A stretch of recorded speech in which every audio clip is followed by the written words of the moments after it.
Hi everyone, কেমন আছো? আজকে আমি চলে এসেছি নতুন একটা ব্লগ ভিডিও নিয়ে। আজকে দুপুরে কী কী মেনু রান্না হয়েছে তাই তোমরা দেখাবো।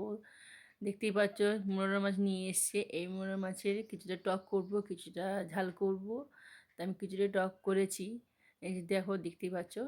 এবার ঝালটা আমি বসিয়ে দিয়েছি, মশলাগুলো কষে নিলাম।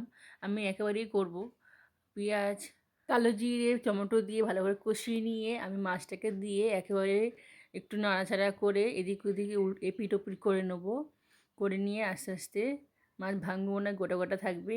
তোমরা দেখতেই পাচ্ছ মাছ গোটা গোটা আছে। তো আমার মতন কারা কারা রান্না করো প্লিজ কমেন্টে জানাবে আমাকে। আমি তো এইভাবে রান্না করি, কিন্তু কোনো কোনো সময় মাছ ভেজেও নিই। এখন আমার মাছটা ভাজা হয়ে গেছে। আমি এবার একটু জল ঢেলে দেবো।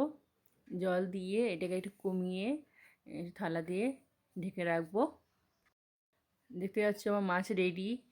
এভাবে কে কে করো প্লিজ আমাকে জানাবে, কমেন্ট করবে। আর মাছটা কেমন দেখতে হচ্ছে আমাকে জানাবে কমেন্টে। Tata, bye bye.